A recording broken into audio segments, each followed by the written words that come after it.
fresh, pure, holy peace. Oh, peace in you, peace in me, peace for everybody. Fresh, pure, holy peace. Alhamdulillah, wassalatu wassalamu ala rasulillah wa ala alihi wa sahbihi wa man wala. Assalamu alaikum wa rahmatullahi ta'ala wa barakatuh. In the previous segment, we spoke about the concept of holy war and indicated that it has nothing to do with Islam as a term or concept for that matter.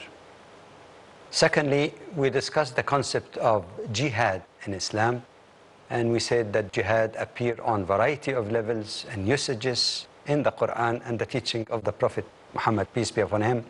What we have not spoken about yet, however, is under what condition is the Muslim allowed to engage in combative jihad, and what kind of behavior, ethical behavior, even in the unfortunate situation of war, must be observed by a true believer.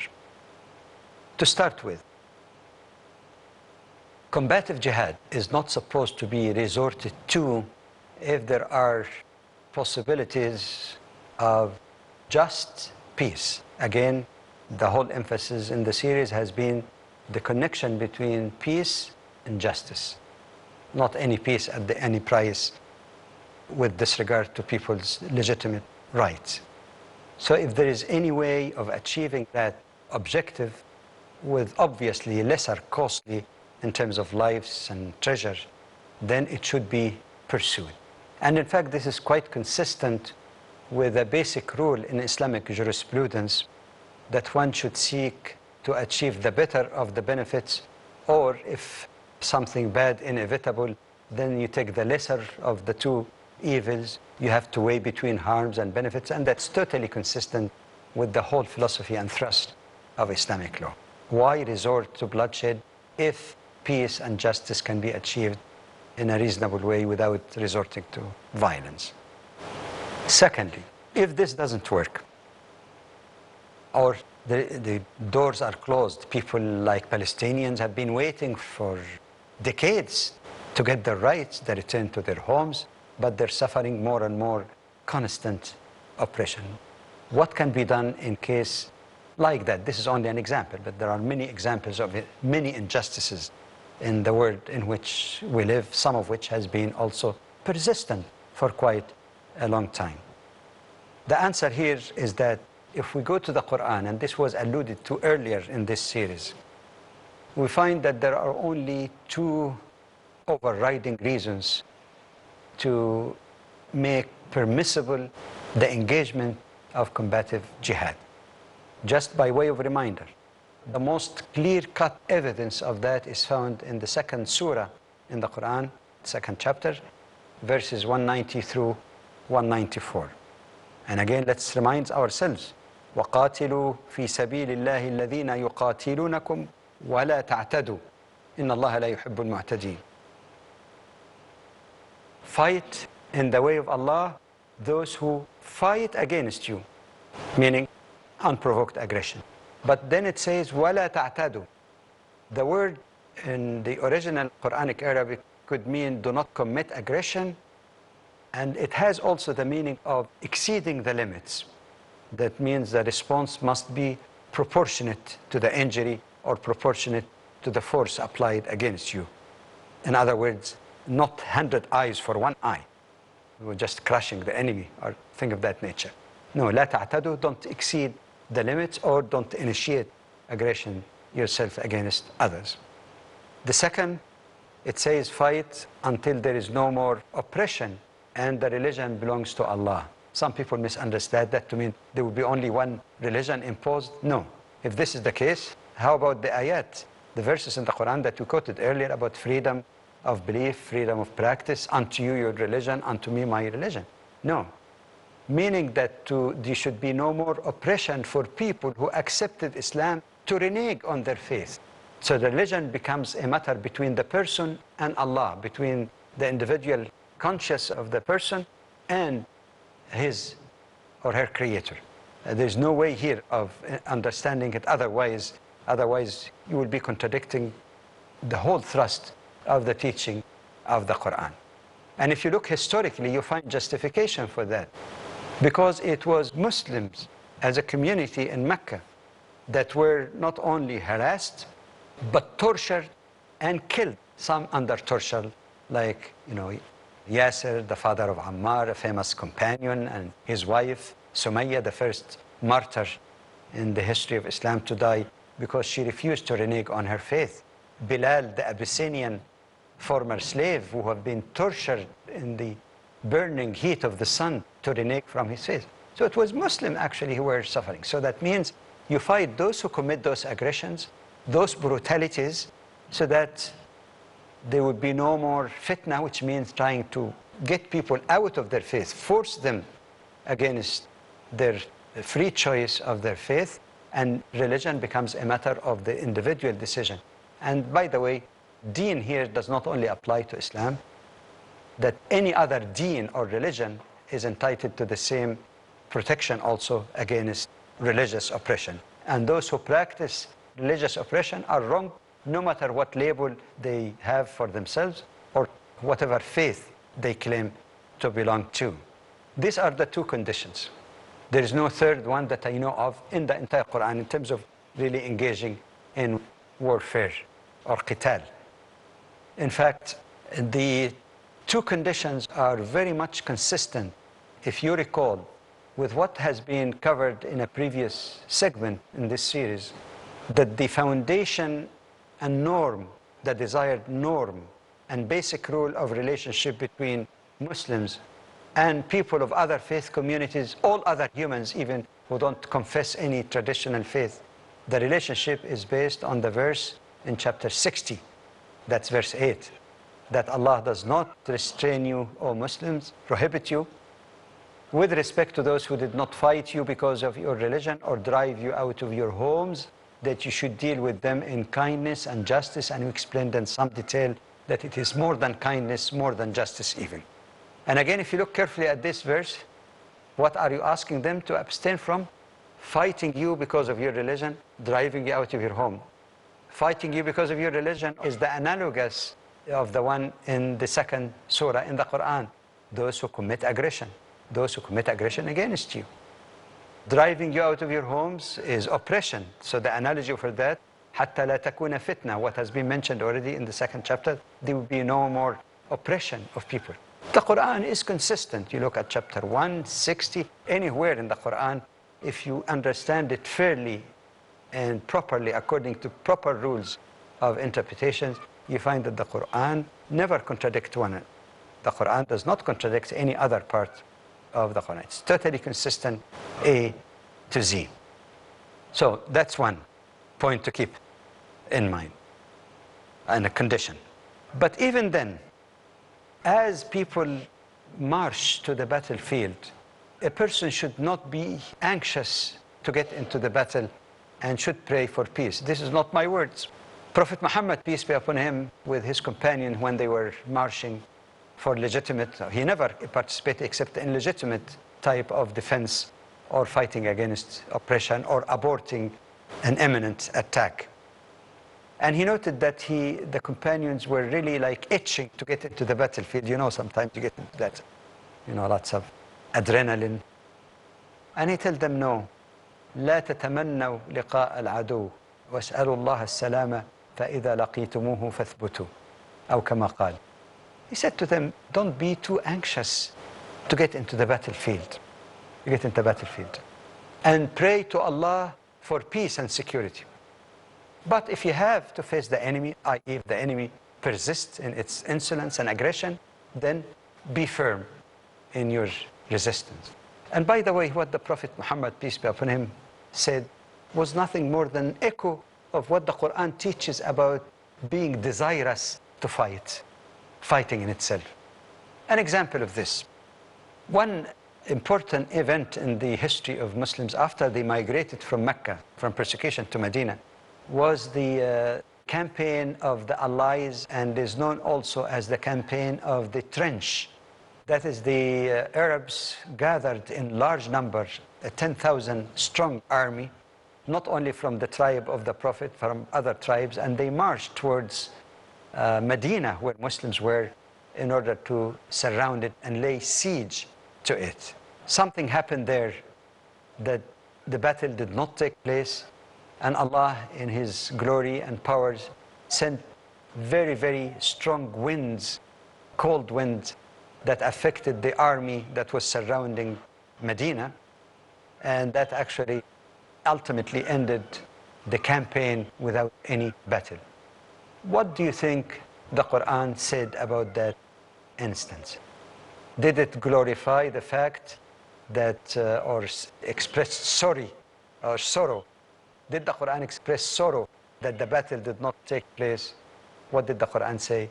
Inshallah, we'll find out in the second segment. Holy peace. Assalamu alaikum wa rahmatullahi ta'ala wa barakatuh.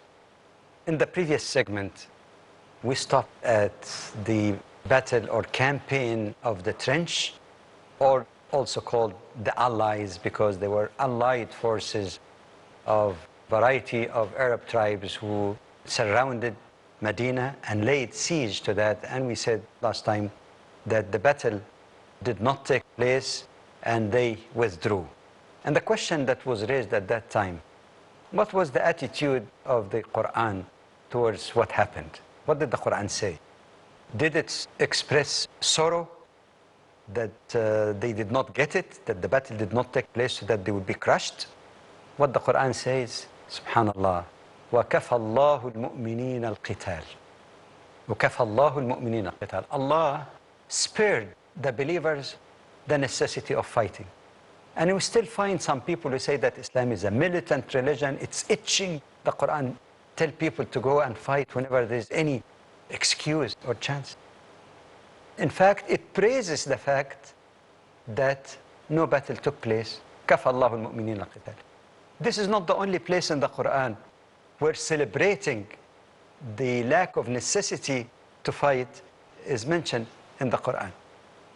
After Muslims returned victoriously to Mecca, and by the way, it is surprising how some people say Muslims conquered Mecca, as if they're invading Mecca. They were returning to their homes from which they were driven, and some people still use the term Muslims conquered Mecca, their homes that were taken away from them. Anyway, when Muslims returned victoriously to their homes in Mecca, what happened? It was a peaceful return. There were very minor skirmish there, or a few people, very few people that were exempt, but basically it was general amnesty, and there was no battle, there was no bloodshed. Now, does the Quran say that, oh, unfortunately, you didn't have a chance to have revenge and show the people who did all this harassment to you for these years, to show them their place? You know, it says, وَهُوَ الَّذِي كَفَّ أَيْدِيَهُمْ عَنْكُمْ وَأَيْدِيَكُمْ عَنْهُمْ بِبَطْنِ مَكَّةَ مِنْ بَعْدِ أَنْ أَظْفَرَكُمْ عَلَيْهِمْ. It is Allah who withheld their hands against you and your hands against them, i.e., there was no need for fight. That is something the Quran celebrates, that justice was restored without having to have a bloodshed, and the Medina, people coming from Medina fighting people in Mecca and having blood all over the place. It is celebrated and praised in the Quran. Prophet Muhammad, peace be upon him, when he even sent armies for necessity, he orders them that even as the armies get ready for the fight, like in the morning and everybody's lining up before they attack one another, that still the commander of the Muslim army should still appeal to the commander of the enemy or the aggressors to come to just peaceful solution. So even up to the moment of fighting, still the last chance is given for peace in the battlefield itself. It amazes me, not in terms of just a reaction as a Muslim on an emotional level, but even in terms of intellectual honesty. When some people describe Prophet Muhammad, peace be upon him, as the prophet of the sword, the prophet of doom, and all other insulting and totally inaccurate kind of statements. In fact, nobody hated war more than Prophet Muhammad sallallahu alaihi wasallam. And if we are to study his life from credible sources, that's the thing, credible sources, authentic sources, we find that all the time he tried to avoid conflict. He tried to avoid the battlefield whenever that was possible, through building alliances, not only alliances with Muslims, but alliances with other non-Muslim tribes, through what we might call today, mutual peace treaty, non-aggression treaty, as he did with many tribes surrounding Medina.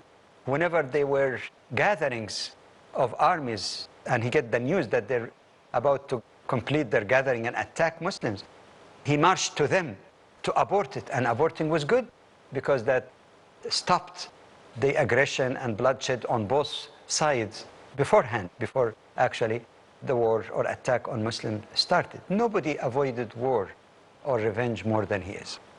In fact, even during the period of persecution in Mecca, when he goes to At-Ta'if to invite people to Islam, and they pelt him with stones and he's bleeding, hurt and bleeding, and the angel of Allah comes to him and he says, if you will, Allah has given permission that these people would be crushed between these two mountains to take revenge on them. But he prays, "O Allah, guide my people, for they know not what they're doing. Forgive my people, for they know not what they're doing." Similar statements are attributed to another great prophet, Prophet Isa alayhi salam, which shows that all of them received the same kind of inspiration and guidance from Allah subhanahu wa ta'ala as great prophets of Allah. He prays that maybe Allah will produce from the lions or descendants of those aggressive people who worship Allah. And that was very prophetic, because that's exactly what happened. That's exactly what happened when that tribe came to Islam.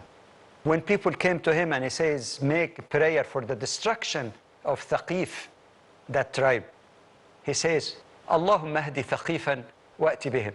And instead of Allah punish them and destroy them because what they did to me, he says, oh Allah, guide the tribe of Thaqif and bring them over to Islam. And now, in due time, there were a lot of people who worship the one God, Allah subhanahu wa ta'ala, from the descendants. Even some of those aggressors themselves turned to Islam in due time. When he entered Mecca victoriously, was he really interested in bloodshed and sword, to be called the prophet of the sword instead of the prophet of mercy? When they gathered around him in the Kaaba, and he says to them, what do you think I'm going to do to you? Some people, of course, were wondering whether the account will be settled now and there will be lots of executions and bloodshed. They said, you are an honored brother, son of an honored brother. He says, you go, you are all free. Some say he probably also said a statement quoting Prophet Yusuf alayhi salam, or Joseph in English, after all what his brother did to him, when he told his brothers finally, after they came to Egypt, لا تثريب عليكم اليوم يغفر الله لكم. The Prophet repeated the same, that there is no blame on you this day. May Allah forgive you all. He is by far the Prophet of mercy. And that is the testimony not of you and me, the testimony of God himself in the Quran. In Surah Al-Anbiya, Surah 21, in Ayah 107, telling the Prophet ﷺ, وَمَا أَرْسَلْنَاكَ إِلَّا رَحْمَةً لِلْعَالَمِينَ.